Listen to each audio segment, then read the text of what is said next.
வாழ்வில் வார்த்தை ஊழியங்கள் வழங்கும் இன்றைக்கான இறை வார்த்தை. இயேசு கிறிஸ்துவின் இணையற்ற நாமத்தில் இந்த காலை வேளையிலே மகிழ்ச்சியோடு உங்களை வாழ்த்துகிறேன். நம் ஆண்டவர் தருகின்ற சமாதானமும் சந்தோஷமும் இன்றைக்கு உங்கள் வாழ்க்கையிலே நிறைவாய் காணப்படுவதாக. இன்றைக்கான இறை வார்த்தையை தியானிக்கலாம். சத்தியத்தையும் அறிவீர்கள், சத்தியம் உங்களை விடுதலையாக்கும். குமாரன் உங்களை விடுதலையாக்கினால் மெய்யாகவே விடுதலையாவீர்கள். யோவான் 8ஆம் அதிகாரம் 32-36 வசனங்கள். கர்த்தரே ஆவியானவர், கர்த்தருடைய ஆவி எங்கேயோ அங்கே விடுதலை உண்டு. 2 கொரிந்தியர் 3ஆம் அதிகாரம் 17வது வசனம். இந்த வசனங்களை வாசிக்கும் போதெல்லாம் நமக்குள் ஒரு உற்சாகம் பிறக்கும். ஆண்டவர் நம்மை பாவ வாழ்க்கையிலே இருந்து விடுதலை செய்துவிட்டார், செய்கிறார் என்ற உணர்வு நமக்குள் உதிக்கும். நாம் ரட்சிக்கப்பட்டு ஆண்டவருடைய பிள்ளைகளான போது நம்முடைய கடந்த கால பாவங்கள் மன்னிக்கப்பட்டன, சந்தேகமே இல்லை. புதிய பரிசுத்த பாதையில் பயணிக்க துவங்கினோம். ஆனால் இந்த புதிய விசுவாச பாதையில் பாவங்கள் நம்மை துரத்தி கொண்டுதான் உள்ளது. நம் பழைய வாழ்க்கையில் பாவம் நம்மை ஆளுகை செய்து கொண்டிருந்தது. பாவத்திற்கு அடிமையாக வாழ்ந்த நாட்களில் பாவத்திற்கு இசைந்து போவது என்பது நமக்கு இயல்பான ஒன்றாய் இருந்தது. மறுபடியும் பாவத்தின் ஆளுகைக்குள் நம்மை கொண்டு வர பல விதங்களில் இப்பொழுது சாத்தான் முயற்சித்து கொண்டுதான் இருக்கிறான். அப்படியானால் வேதம் காட்டும் விடுதலையை நம் விசுவாச வாழ்க்கையில் அனுபவிக்கிறோமா? பாவம் கொடுக்கும் அழுத்தங்களை நம்மால் ஜெயிக்க முடிகிறதா?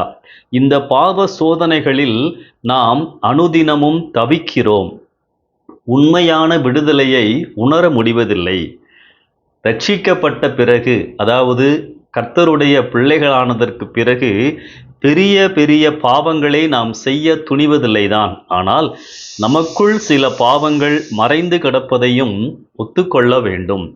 கோபம், வெறுப்பு, கசப்பு, பொறாமை, பெருமை, வைராக்கியம், சுய கௌரவம், தாழ்மையின்மை, அகங்காரம் இவைகள் நம்மில் தொடர்ந்து காணப்பட்டால், அதாவது சுபாவ மாற்றங்கள் இல்லாவிட்டால், இன்னும் பாவம் நம்மிடையே அதனுடைய அதிகாரத்தை செலுத்துகிறது என்பதுதான் உண்மை.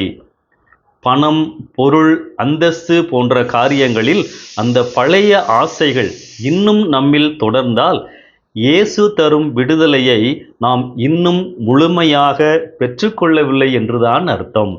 அப்படியானால் இவைகளில் இருந்து எப்படி விடுதலையை பெற்றுக்கொள்ளுவது?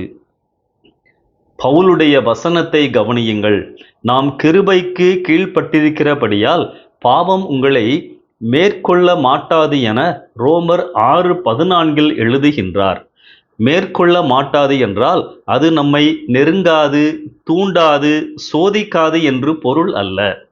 பாவம் நம்மை தோற்கடிக்க முடியாது என்றுதான் அர்த்தம். எனவே இனி பாவம் நம்மை அணுகாது என்று அல்ல, பாவம் இனி நம்மை ஜெயிக்க முடியாது என்று புரிந்து கொள்ள வேண்டும். ஆகையால் நாம் போராளிகளாக எப்பொழுதும் நிற்க வேண்டும். போராடும் ஆற்றல், ஆயத்தங்கள் நமக்கு தேவை. ஆண்டவர்தான் அதை நமக்கு அனுதினமும் கொடுக்க வேண்டும். எபேசியர் 6ஆம் அதிகாரத்தில் நாம் பலப்பட வேண்டும், பிசாசின் தந்திரங்களோடு எதிர்த்து நிற்க திராணி உள்ளவர்களாகும்படி தேவனுடைய சர்வாயுத வர்க்கத்தை எடுத்துக்கொள்ளுங்கள். இந்த ஆவிக்குரிய பலன் நாம் எதிர்த்து போராடவே, நம்மை தற்காத்து கொள்ளவே. பிரியமானவர்களே, விடுதலை பெற்றுக்கொள்ள, வெற்றியாய் பரிசுத்தமாய் வாழ ஆயத்தங்கள் தேவை. கர்த்தரில் அவருடைய சத்துவத்தின் வல்லமையிலும் பலப்பட வேண்டும், பலப்பட்டு கொண்டே இருக்க வேண்டும். தினமும் தேவ பிரசன்னத்தில் நிறைந்து கடவுளின் வார்த்தைகளை தியானித்து அந்த புதிய நாளை சந்திக்கும் போது எந்த பாவ சூழ்நிலையையும் எதிர்க்க முடியும். சோதனைகளே வராது என்றல்ல, பாவ தூண்டுதல்களே வராது என்பதல்ல, வரும். ஆனால் தேவனுடைய பலத்தினால் வெற்றி பெற முடியும். அதற்கு ஒழுங்கான அதான் முக்கியம். தினமும் ஒழுங்கான ஜெப வாழ்வும் தியான வாழ்வும் அதன் விளைவாக எனக்குள் வரும் தேவ பலன் நமக்கு தேவை. அன்பானவர்களே, இந்த விடுதலையைத்தான் நாம் புரிந்து கொள்ள வேண்டும். சத்தியத்தையும் அறிவீர்கள், சத்தியம் உங்களை விடுதலையாக்கும். கர்த்தரே ஆவியானவர். கர்த்தருடைய ஆவி எங்கேயோ அங்கே விடுதலை உண்டு. ஆண்டவருடைய வார்த்தைகளையும் ஆவியானவருடைய பலனையும் நான் பெற்றுக்கொள்ள தினமும் காலையிலே காத்திருக்க வேண்டும். அப்பொழுதுதான் அன்றைக்குரிய சவால்களை, அன்றைக்குரிய பாவ தூண்டுதல்களை, சோதனைகளை மேற்கொள்ள முடியும். அப்படிப்பட்ட கிருபைகளை ஆண்டவர் உங்களுக்கு தருவாராக. இந்த சிந்தனையோடு இந்த நாளை ஆரம்பிப்போம். கர்த்தருடைய பலன் உங்களோடு இருப்பதாக. ஆமென்.